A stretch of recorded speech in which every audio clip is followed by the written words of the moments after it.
بسم الله الرحمن الرحیم. د افغانستان پر وړاندې د نړیوالې ټولنې اوسنی چلند ناسم دی. نشنل انټرست نشریې په یو تحلیل کې لیکلي دي چې په لومړي سر کې خو غربیان په غیر مسؤلانه توګه له افغانستان څخه ووتل او زرګونه کسان یې له ځان سره بوتلل او دویم ګام کې پر افغانستان غیر قانوني اقتصادي فشارونه راوستل. نشریه وایي د افغانستان اقتصادي وضعیت د اندېښنې وړ دی. د افغانانو شتمني باید آزاده کړل شي او په افغانستان کې د سترو تغییراتو لپاره باید له اوسني حکومت سره تعامل ته ادامه ورکړل شي. سرچینه زیاتوي د افغانستان پر وړاندې د غرب اوسنی چلند ناسم دی او زیاتوي چې له افغان حکومت سره تعامل ته لا هم ناوخته نه دی. نشنل انټرنیټ دا هم وایي چې د تحلیل ماموریت افغانستان پر زیان و ځکه زرګونه کار خلک په ماموریت کې له افغانستان څخه ایستل شوي او د دغه هیواد ستره ضربه ده. سلامونه ستړي مشئ، زه عبدالرؤف زازی نن خپرونې ته هرکلی وایم. نننۍ خپرونه کې د افغانستان پر وړاندې د نړیوالې ټولنې ناسم چلند باندې بحث لرو. د همدې موضوع د بحث لپاره راسره دوه قدرمن مېلمانه د سیاسي چارو شنونکي سلیم کاکړ او شبیر بشیر راسره دي. تاسو دواړو ته ښه راغلاست وایم. مننه چې موږ سره په بحث کې ګډون وکړ. لومړی پوښتنه به له تاسو نه مطرح کړو. کاکړ صاحب، ولې نړیواله ټولنه د افغانستان پر وړاندې ناسم چلند لري؟ بسم الله الرحمن الرحیم. سلام بر شما و سلام بر شبیری صاحب محترم و این شکل به بیننده های عزیزی برنامه. خب ببینین، بحث اساسی در اینجاست که اگر ما قضیه افغانستان از عینک جهان غرب متوجه شویم، مشخصا امریکایی ها فعلا در صدد از این هستند که یک پالیسی را مشخصا در عرصه امارات اسلامی اینا اتخاذ بکنن. اما آنچه که از بعض گزارش‌ها یا پالیسی پیپرهایی که به دستگاه سیاسی دیپلماسی آمریکا پیشنهاد میشه، مشخصا پالیسی پیپری که یا مسوده‌ای که گفته میتونیم در همین هفته از طرف نهاد رند که یکی از نهادهای بسیار معتبر جهانی در عرصه سیاست‌گذاری‌های آمریکا بسیار زیاد نقش بارز ایفا کرده و حتی این نهاد در طول 20 سال اشغال امریکا در افغانستان، یعنی پیشنهادهای متواتر به اداره بوش، به اداره اوباما داده که چه قسم باید قضیه افغانستان اینا باید حل بکنن یا به یک شکل پیش ببرن. پس رند یک نهاد بسیار معتبر است در عرصه سیاستگذاری و این بار هم رند یک پیشنهاد را به دولت امریکا پیشنهاد کرده که در این پیشنهاد یعنی 3 گزینه را بررسی گرفته: گزینه انگیجمنت یا تعامل، گزینه اپوز تقابل یا براندازی و گزینه آیسولیشن یا انزوا. خب عرصه‌اش به جزئیات تشریح کرده که یعنی ریسک و خطر و منافعی که اگر ما به این گزینه متوسل شویم چی است، اگر به این طرف بریم چی است. اگر آدم گزارش مکمل محتواش مطالعه بکنه، بررسی بکنه از سر تا به آخر، در این گزارش مشخصا پیشنهاد کرده که باید که امارات اسلامی باید گزینه تعامل باید ما پیش بگیریم. گزینه انزوا کار نمیته، چون 5 سال و امارات اسلامی در دوره قبل یک حالت انزوا را به خود داشت، با وجود که روابط دیپلماتیک به شکل بسیار محدودش وجود داشت، اما به اون شکل که امریکا میتونست که از به شکل میدانی اطلاعات جمع بکنه و بر خاطر پالیسی های کنار خود به یک شکل پیش بره، این کار کرده نمیتونست. عین یک گزینه را برشون پیشنهاد کنه که اگر شما گزینه انزوا را در اختیار بگیرین، این کامیاب نیست، کارآمد نیست، برای خود منافع امریکا یک خطر است. اگر گزینه براندازی یا اپوز یا تقابل شما روی دست بگیرین، این هم کار نمیده، چون به خاطر از اینکه شما هر قدر فشار سر امارات اسلامی بیارین، این مردمی است که تجربه اذیت و آزار و فشار و تحریم و انزوا را دارن. زندان‌های متفاوت اینا دیدن، از گوانتانامو گرفته تا بگرام، پس اینا با زور و فشار نمیشه کردشان پیش رفت. پس یگانه گزینه‌ای که حتی اینا میگن که این مسئله ای است که خود امارات متوجه قضیه نیست، یگانه گزینه‌ای که میشه که منافع امریکا را در افغانستان تامین بکنه، او گزینه تعامل است. ولی بحث اینجاست که در گزینه تعامل مشخصا 2 منفعت ازش یاد میکنه. یکی منفعتی که یعنی اگر ما به تعامل متوسل شویم، برای امریکایی‌ها کمک میکنه که یک تعداد کسایی که در افغانستان فعلا موجود است قبلا با امریکایی‌ها کار کردن، به یک شکل زمینه انتقال از یار مساعد میکنم. ولی بحث اساسی ما در اینجاست که در این 9 ماه یا 9.5 ماهی که امارات اسلامی روی صحنه آمده، یعنی روی کرده که دنیا پیش گرفته یک روی کردی است که در یک نوع پروسه امتحان یا آزمایش فعلا قرار داره. امارات اسلامی شما اگر مشخصا امی چند ماه امی 9 ماه را ببینین از خود مراحل مشخص داشت. اگر متوجه شویم 3 ماه نخست یک مرحله فوق العاده فشار بود، یعنی همیشه گزارش‌ها از بحران‌های بشری و از رفتن به طرف یک جنگ داخلی و نمی‌فهم تاریکی که همیشه ملل متحد و UNDP ازش گزارش میداد که یک نوع مایوسیت مردم احساس میکرد که حتی این نتیجه مایوسیت بود که مردم به شکل سیلاسا از افغانستان برآمدن به مرزهای نیمروز و اسپین بولدک و یعنی مردم یک قسم سراسیمه شدن، یک نوع ناامید شدن. این کلش در نتیجه اون گزارش‌هایی بود که مردم ترسان. اما پس از 3 ماه دیدیم که چراغ‌های سبز به یک شکل روشن شد. کنفرانس ها برگزار شد، نشست‌های بیرونی مثلا از اسلو گرفته تا دوحه تا اسلام آباد، OIC، کشورهای منطقه کلشان تحرک یک نوع فعال شد و این کلش نشان دهنده از است که امریکا به یک شکل اینا را دیکته کرد که شما فعال شوین. پس از 3 ماه 4 ماه یعنی یک نوع خوشبینی‌ها زیاد بود، حتی سر و صداهایی وجود داشت که گویا امارات به رسمیت شناخته میشه از طرف امریکا اگر نشه، چین، روسیه شاید اول این کسایی باشه که به رسمیت بشناسه. اما این صداها بازم دیدیم که پس حالت نوسان به خود گرفت و پایان شد حالت. اما چیزی که زیاد مهم است کاکر صاحب تاسو دلته اشاره وکړه چې دوی په امتحان کې پریخي دي چې دوی څه کوي او امریکا سره تعامل هم نه کوي او اوس دلته د امریکا یا نړیواله ټولنه د اسلامي امارت څه رقم امتحاني او څه تنې غواړي چې هغه غوښتنې دوی ومنل شي او دوی تعامل ورسره وکړي او بالاخره د رسمیت پېژندل ته زمینه مساعده شي او د یو پیاوړي حکومت په حیث مثلا په رسمیت وپېژني. بدون شک یکی از گپ‌هایی که بسیار زیاد برای امریکایی‌ها فعلا در صدر لیستشان قرار داره موضوع امتحان کردن امارات اسلامی است. شما اگر متوجه اظهارات مقامات امریکایی شوین از قصد سفید گرفته تا وزارت خارجه، اینا همیشه میگن که ما با گپایشان نمیبینیم، ما متوجه رفتارشان هستیم، متوجه اعمالشان هستیم که اینا چی میکنن، اینا باید عمل ثابت کنن. صحیح؟ یعنی چیزی که استیتمنتی که اینا نشر میکنن برای ما قابل اهمیت نیست.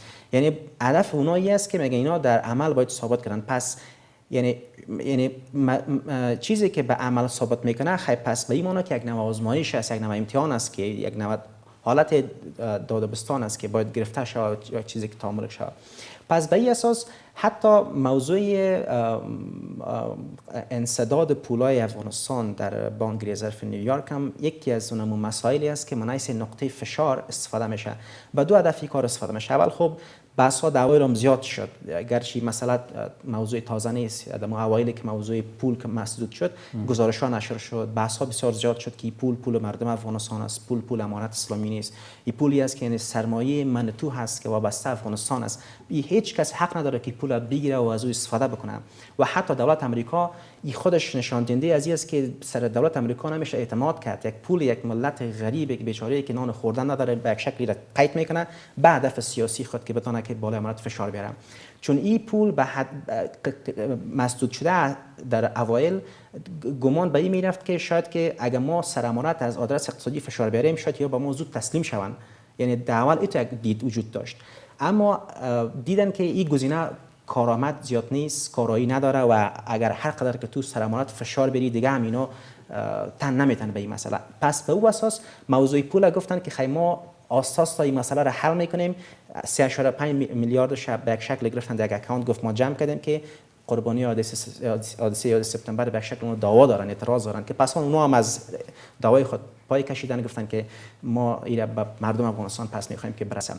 پس اینا همشون جزء تاکتیک‌های سیاسی، جزء گیم های سیاسی است که به یک شکل میخواد که هم بالای امارات فشار سیاسی وارد کنه که اگه شما میخواین که تو دنیا تعامل داشته باشین پس بیاین شرایط بپذیرین. و از طرف دیگه یک چیز یاد مانره که در گزارش رند که شما حتما دیدین که یکی از مسائل بسیار مهمی که در گزینه تعامل مطرح میشه، هر گونه تعاملی که امریکا میخواد که امارات اسلامی داشته باشه این یعنی مبتنی بر تفاهم به لحاظ ارزشی و به لحاظ ایدئولوژیک است. به چی معنا؟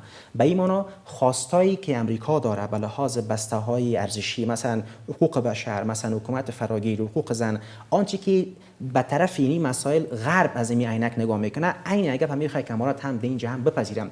اگر چنین خواسته در اینجا در افغانستان قبول شد، پذیرفته شد، در او صورت است که موضوع پول هم رها میشه، موضوع سانکشن یا تحریماتی که بالای افراد کلیدی وجود داره از طریق ملل متحد این هم رفع میشه. پس یک نوع نزدیکی و یک نوع دوستی ایجاد میشه و این همش منتظر به مسئله است که امارات پاسخ مثبت بده. ولی در شرایط فعلی پالیسی امریکا پالیسی آیزولیشن است، پالیسی انزواست که مونده که در این پروسه چقدر خود اینا ثابت میکنه، در امتحان چقدر موفق. من نه بیرته ستاره کاکړ صاحب بشیر صاحب که تاسو وایي د نړیوالو ناسم چلند چې د اسلامي امارت سره کوي دا د دوی د وروستیو پریکړو علت ده یا مثلا د دوی د نړیوالو قانون خلاف د کومې پریکړې چې دوی کړي دي د دوی سره په ټکر کې دي؟ بسم الله الرحمن الرحیم و سلام و ادب خدمت شما بیننده های بسیار خوب تلویزیون شما. اصلا من به این باور هستم که طالب ها و یا امارت اسلامی بالاخره موفق شدند که آمریکایی ها را وادار کنند که از افغانستان حضور نظامی خود پایان ببخشند و عساکر خود از افغانستان بیرون کنند و با این کار و با این موفقیت از دید من یک نوع برندگی جنگ به نفع طالب ها نشان میده و طرفی که در جنگ برنده شود، چی در گفتگوی سیاسی، چی در میدان نبرد و در میدان جنگ با شیوه های نظامی و یا هم چی با حرکت های اقتصادی، برنده معمولا در سرنوشت حاکمیت و در سرنوشت دولت سازی با امو حس برندگی که داره خودش تصمیم میگیره.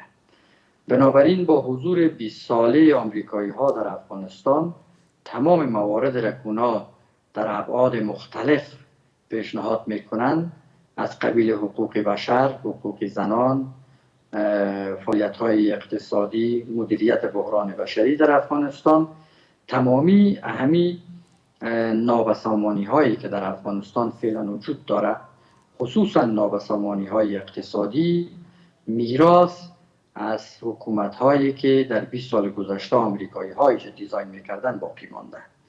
یعنی در 20 سالی که آمریکایی ها حضور داشتن، افغانستان یک اقتصاد فیک و پوشالی و تقلبی را ایجاد کرده بودند و او اقتصاد فیک و پوشالی و تقلبی با روی کار آمدن حکومت امارت اسلامی باعث ازی شد که بحران بشری افزایش یابد.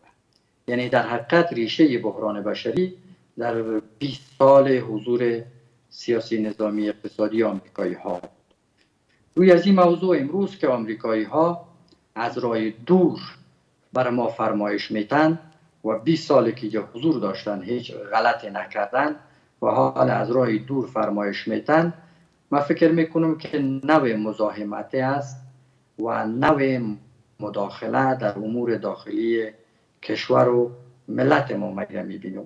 اگر واقعا امریکایی ها دلسوز به خاک و وطن و مردم ما بودند و منافع خودشان دنبال نمیکردن در 20 سال حضور سیاسی نظامی اقتصادیشان که همه چیز در کف دستشان بود، هر آن چیز را که میخواستند مطابق با معیارات خود با نتیجه عیار میکردند، چی حقوق بشر، چی از لحاظ حقوق زنان و یک بگونه نسبی در این قسمت اونا برای خود دستاوردهای را رکلام میکردن، از اون جمله آزادی بیان و رسانه ها را، بگونه نسبی نهادی نشدن دموکراسیشان و حقوق زنان و حقوق بشر. ولی مهمتر از همه ملتی که گرسنه باشه، ملتی که فقیر باشه، در حقیقت نه آزادی بیان به درد از او میخوره و یا شکمش میتونه سیر کنه، نه حقوق بشر میتونه شکمش سیر کنه و یا هم نه حقوق تامین شدن حقوق زنان. هیچ این میتونه که شکم یک ملت گرسنه و فقیر سیر کنه.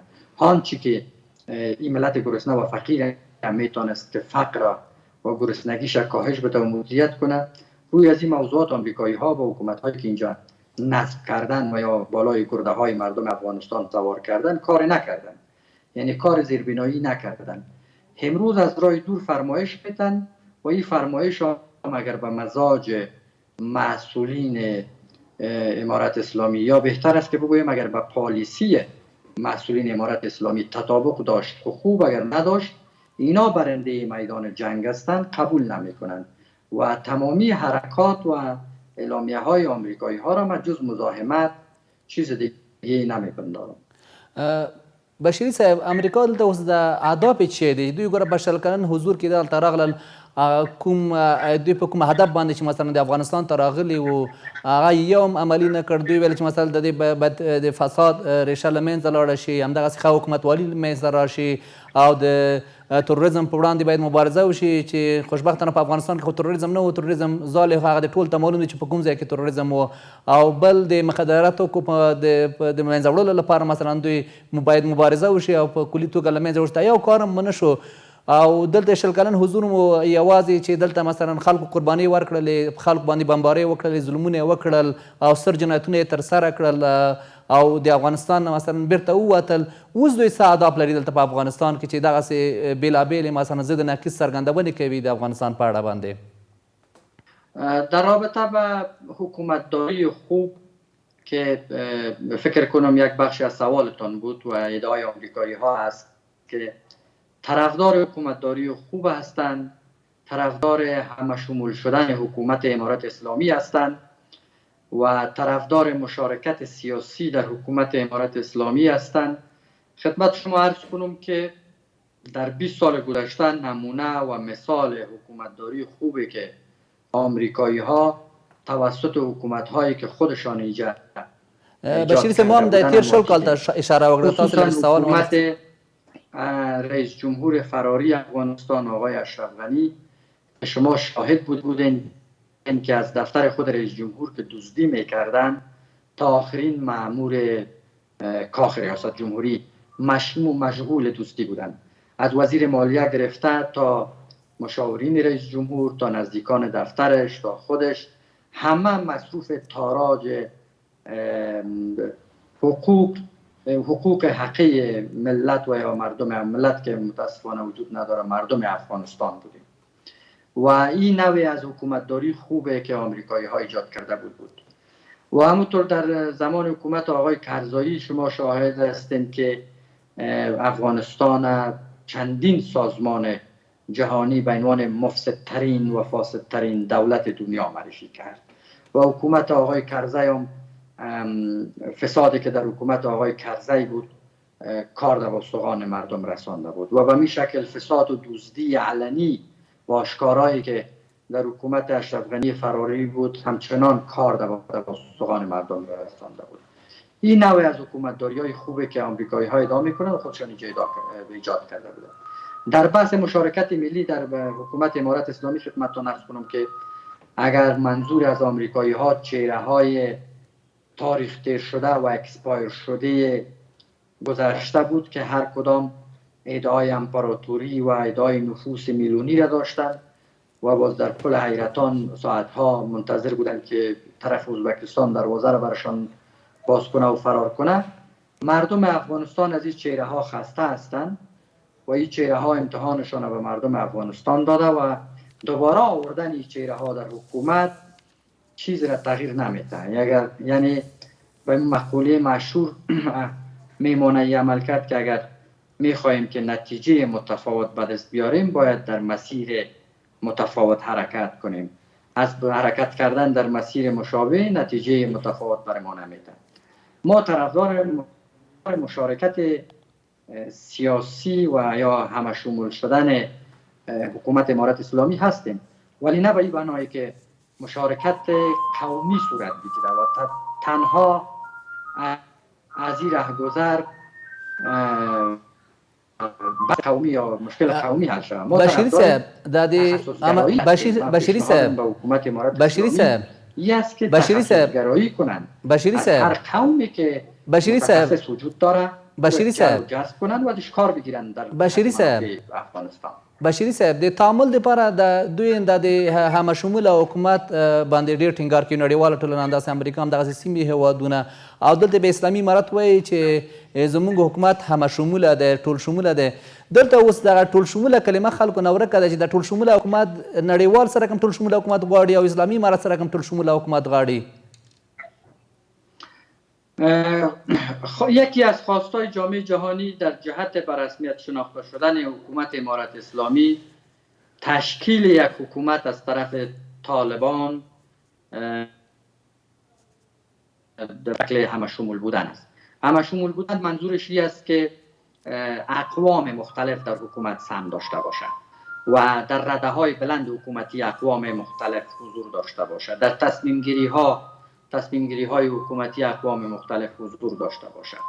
من نفی کردم و رد کردم حضور چهره های خسته‌کن سابقه را که ادعای امپراتوری و ادعای نفوذ میلیون دلاری داشتند. همین اشرف غنی فراری با مو ادعاهای بسیار قوی و مستحکمشان اونا را مثل یک طفل و مثل یک بچه فریب میداد، مثل یک طفل خردسال فریبشان میداد.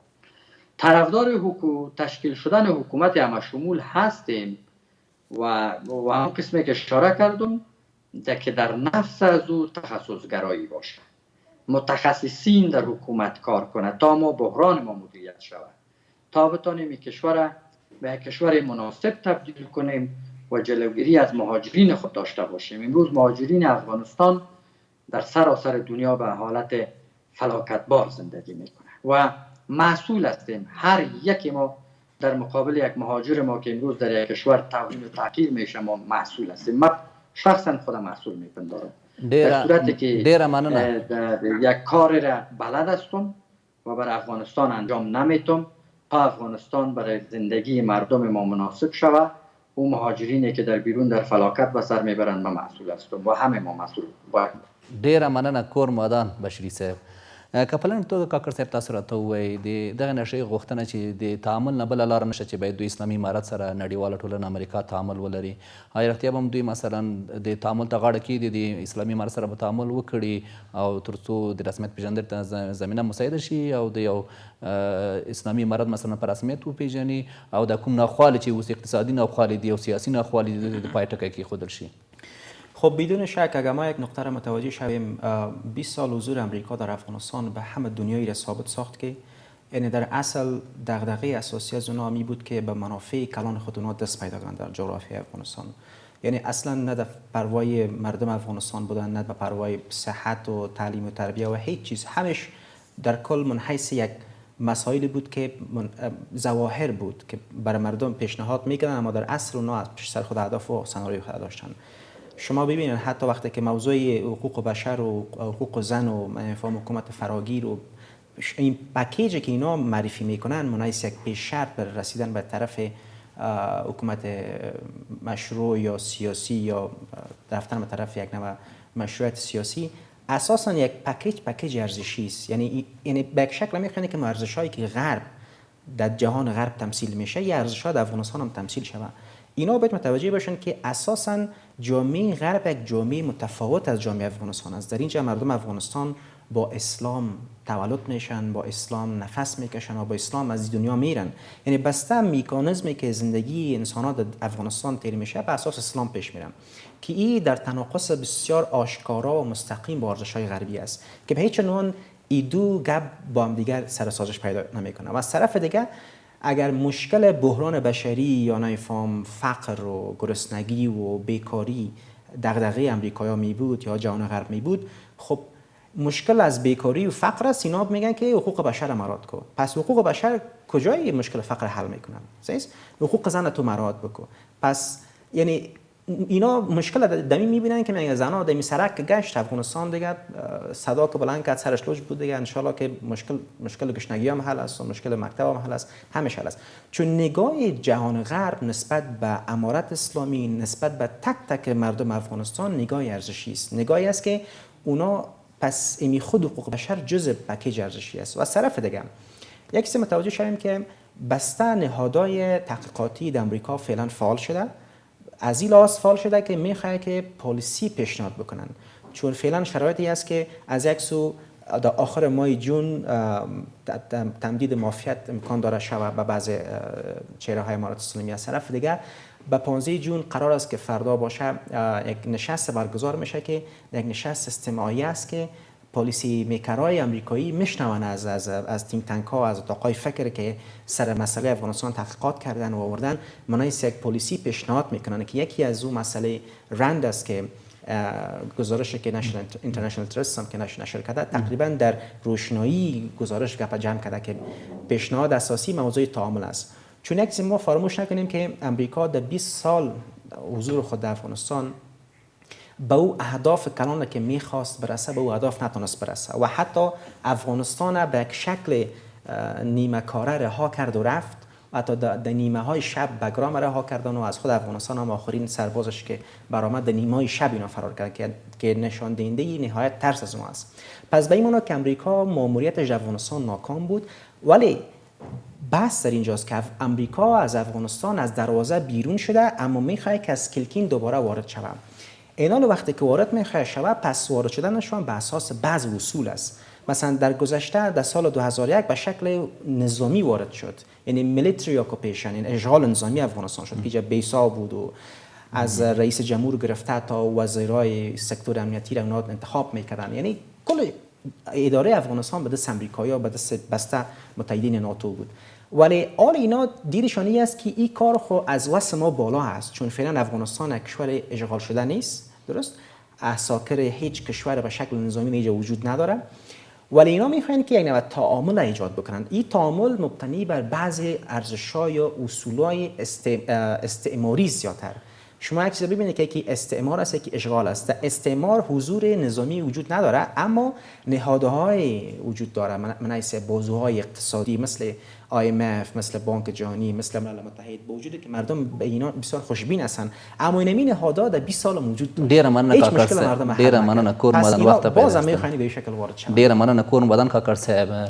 بشري صاحب له تاسو نه مننه، درودونکو له تاسو نه مننه. تر بلې خپرونې چې بیا هم ستاسو په درانه حضور کې حاضرېږو. تاسو ټول لوی په لوی او بخونکي خدای سپارو.